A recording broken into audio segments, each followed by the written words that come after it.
Now please welcome back Mike, who will be joined by two veterans who are very involved in this space to discuss the veterans' disability and the role of the private-public partnership. Welcome panelist Roger Doc Loesch, President of the USDA's Veterans Employee Organization, and Peter O'Rourke, President of the National Association for Veterans' Rights and Managing Partner of TCI Partners. Our sponsor, VBG, is a member of the National Association for Veterans' Rights. I gathered. Thank you. Yeah. Thank you, Mike. All right, thank you, gentlemen, for being here. I'd like to start off by asking you to tell us about your own experiences in navigating the VA benefit system. Sure. Well, I was first time in the Navy, got out in '94. Second time was in the Air Force, got out in 2006. Didn't even do a disability claim until about a year ago. So, fairly simple. I wanted to see how the process works since I'd already worked at the VA a couple times. Actually went fairly smoothly since it was one condition. So I was excited that actually I could get it done in a reasonable amount of time. I feel like my experience was pretty unique and not standard for most veterans. I retired in 2012, and my initial process was a little painful. But got through it, worked with a great VSO there. But after my time and trying to get upgraded, a lot of times the VSOs weren't available for me. And I fought that for about 8 years. And then finally last year was upgraded after quite a long fight, honestly. Can I back up for a second and tell me your years of service and your branch of service? 20 years Air Force. Around the world 3 times, multiple deployments. But for me, coming back and I don't like the word benefit. I like compensation more so, because I believe that we went and did our, and we should be compensated for the stuff that we were put through. Sure. 4 years in the Navy, like I said, from '90 to '94, and then commissioned in the Air Force in '98. Got out in 2006. Okay, you were both worked with the sponsor, I gather is rather controversial. The Veterans Benefit Guide helped you get an increase in your disability rating. What did they do that was different? Why did you go to them? For me, it was cost beneficial, and the process worked. After the process for me and my experience not working for so many years, finally I got to see the light at the end of the tunnel. How many years did it not work for you? 8 years. Yeah. And within 6 months, I was able to get a disability rating upgrade. Peter? I didn't use anybody. You didn't? No, I did, like I said, a single issue claim with the advancements that the VA's made online is pretty seamless with one condition. And I think that's what everybody needs to remember. That's very unique in this space. For folks like Doc and others that need help, the system doesn't work well for them. And then the advocates that are out there to help them with a complex case sometimes don't spend all the time with it. And having seen that from both the VA's perspective and getting phone calls from folks trying to get help, it's frustrating. So when you look out trying to improve those systems and trying to help folks get better, transparency, accountability for those actions makes perfect sense, which is why we started the association. Critics, including some in this room, I would imagine, call it claim sharks, that it's predatory, that they're taking advantage of veterans in need in their desperation. I don't see that. For me, more than anything, they were going to walk me through the process, and here are your choices. And I think more than anything, that's what it is. It's a choice. And I'm not going off post to get a payday loan, because I know that's predatory. But VBG and other good actors, because I know there are also bad actors, and I am a lifetime member of the VFW, American Legion, and I know the workloads of the VSOs in my group. And I tell you what, if I were to bring in my stack medical records, I know I'm not going to get the detailed look-through that I would need, because not only do they have my medical records, but they have 30 other people that just retired or are just getting out as well. So you don't get that attention to detail when you have a volunteer and a free service. We're not volunteers. Accredited. Does USDA know that you're here using the moniker on Twitter? Because you don't represent this employee of USDA. I know, we won't do it. I'd love to have a conversation afterwards. And I see, and one of the things about this too, and there are multiple attacks because of what we have done, but it was cost beneficial to us. But nobody is willing to have a conversation with us afterwards. They just want to yell, they just want to scream at us. You want to have a conversation? No. Hey, I'll have a conversation with you right now. we'll go to Shelley's afterwards and have a cigar. Well, that's not going to be in front of the public, right? You're just. So let's talk about the public, and let's talk about the 15,000 accredited agents the VA's had to remove over the last few years. Okay. Who's holding that accountable? VA Office of General Counsel. Hey, listen, Why the we're gentleman setting asked up a is- question. Let the gentleman answer. If we're going to have a discussion, let's do it that way, okay? There's an issue across the board here. Everybody needs to pitch in to solve it. Yes. The fact that we're just now standing up and being very vocal about this issue today, when a group stands up to say, we want to hold this part of this industry accountable, that's unfair. You're right, but then. But hold on a second. Standard of accreditation, right? We should lower our standards to let more people. The standards of accreditation for the National Association of Veterans Rights matches what your standard accreditation is for accredited agents. In fact, we take that bar even higher because it is an industry thing. We can do that. I would encourage the VA and those to look at those standards as well to increase that. But right now, we're just trying to keep up because we can't even keep up with keeping accredited agents accountable. So let's look at this thing from across the board instead of just throwing rocks at a group that's saying, yes, there's bad actors out there that do, I know the gentleman left already, that do charge for things they shouldn't be charging for. That's not something that we tolerate. It's not something that good actors want to tolerate either. So we stand up and we make a difference. Now, we should all be doing this together instead of, we're just going to jump up and start saying, no, claims, start throwing memes at people. That doesn't make any sense. We're here for veterans. Everybody in this room, whether they agree with us or not, are here for veterans. Now, we can come to some common ground with that. Or we can keep shaking our heads and say, no, we're going to continue with this same system that basically keeps letting veterans down. Everybody has a lot of work to do, and we can keep that going together. I guess the question would be, why not work within the current system to simplify things, to streamline things? So there's two ways to work within the current system. You can work with the VSO, or you can work, well, I'm not going to include the attorneys because that's the appeals process, which is basically an admission of error. If you have to do an appeal, that means your initial claim didn't do correctly. True, right? I don't think anybody's going to disagree with that. So with veteran service organizations have their own accreditation process within their own groups. Fair, maybe it could be improved, I guess. With the outside industry, which, yes, we were going to talk about whether there are penalties or not. I mean, if it's fraud, prove it in fraud. That doesn't stop anybody from proving a fraud case today. The reason that's not being proved today is because the companies, and especially the members of NAVR, aren't committing fraud. Otherwise, you'd be going after that. So that's where we're at. We can fix this or not, but we can just draw our lines and go from there. Anything, Doc? No, he's on point. All right. I'm going to go back to the scripted questions then. Doc, what is your advice then for veterans navigating the system now? Be educated. Go out and look.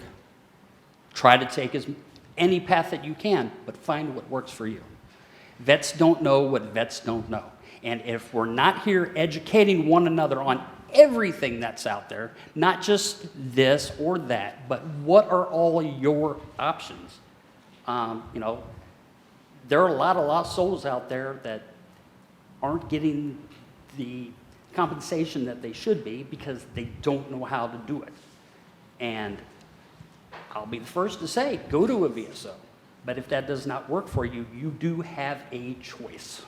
And that leaves it up to them. I'm not pushing or pushing an agenda or saying anything, but I'm going to put that out that here are all your options. And I think that's the fairest way to do it, and then let that veteran make their own choice and have their voices heard. Peter, yesterday officials from some of the veteran service organizations, I believe it was yesterday, had a press conference attacking the claim sharks, we've already talked about that offered, quote, high-priced assistance and suspect medical advice without following the well-established professional and ethical standards of VA accreditation. What's your response to that? No response to what was done yesterday. The response is a group has been stood up to hold bad actors accountable and promote an option for veterans. That's the story. So we want to argue about other aspects. You want to throw stones at specific companies. That's not really a useful discussion because that ultimately doesn't help veterans. To both of you then, the VA, and I think I quoted earlier a statistic that benefits were up 39% in the last year. Positive trends, record disability claims paid out. So are you encouraged by that? Is that an indication that things are working better at the VA? I think so, but I think the issue that's going to be if everybody that could receive benefits all stood up at once, the system would collapse just because of the sheer volume. So I think that's, there's a need for that. So The Plus Act allows for loopholes that are going to take advantage of the lost souls that you just mentioned. And if the for-profit representative... how many cases of people taking advantage of PACT Act do you know of? Who's taking advantage of the PACT Act right now? Who's taking advantage of the PACT Act right now? Hold on, No. Hold on, You Peter. interrupted. Peter, just ask a question. Sir, let him ask his question. No. Private agents who are Not ambiguous, not anonymous. Sorry, not anonymous. Do you have a question, sir? Do you have a question? Not a statement. I asked one simple question. We'll let you engage. You said PACT Act. I never said PACT.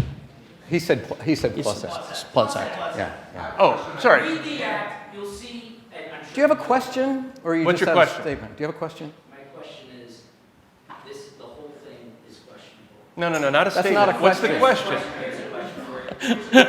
Why not abide by the DART Act?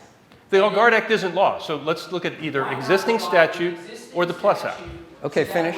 So that way, the attorneys and private agents for profit are tied to a free structure instead of having all these... Where are attorneys' fee structures tied to, sir? Where are they tied to? What do attorneys do right now? Appeals, failures, that's what they're tied to. Yeah, and charging for initial claims. Thank you. No, so, come on. Tell me that doesn't happen. It happens every day. They do charge Initial for claims, they I do think charge one for month, appeals. I think Absolutely. 1 month. If I'm a veteran and I go So get you my can claims make done, veterans, that's what you're doing. finish and then I'll get done. If a veteran goes and gets their initial claim done, whatever way it's done, and it's failure because they have to go do an appeal, then who gets paid? Who gets paid? It's the accredited attorneys who have to help them get their appeals done. Nothing against the accredited attorneys that get their appeals done. They're needed because there's a failure in the system. Get the claims done right the first time, and we don't have that issue. Now, what is... What? What about initial claims? That is the initial claims. Not the appeal. I'm talking about an initial claim. That's the whole point, sir. Initial claims done correctly eliminate the need for appeal, correct? No, not necessarily. In what case? In what case? What are you appealing then? Well, you could appeal a wrong decision. No, you can get your... For an initial, are you still charging them for an initial claim? That's not the point what we're talking that about. is the point. No, we were talking about appeals. You're trying to shift it back and get it back to where you want to say it's fraud or whatever else. That's not the issue. We were talking about appeals, failures of the initial claims and supplemental system. Okay, all right. Okay, well then if you agree, then we'll end it I there. have one more question back here, sir. Do you have a respectful, polite, and informative question? Yes, sir. Bob Perry. I run the National Defense Committee. We work on veteran legal and civil rights. Unfortunately, Peter O'Rourke has had to deal with me in the past, so please don't take that into consideration. Look, I'm a disabled vet. I just recently got my disability claim back. I used one of the consulting services. I paid them $1,000. I knew exactly what I was doing. They were Johnny on the spot. They were there every step of the way with me. They were calling me up. Hey, you should be having your C&P exam soon. Can you please set up a meeting with us so we can go over your C&P exam with you? Oh, how did your CMP exam go? Let's discuss what we're going to do afterwards. Hey, you got your decision back. Yeah, these things are wrong.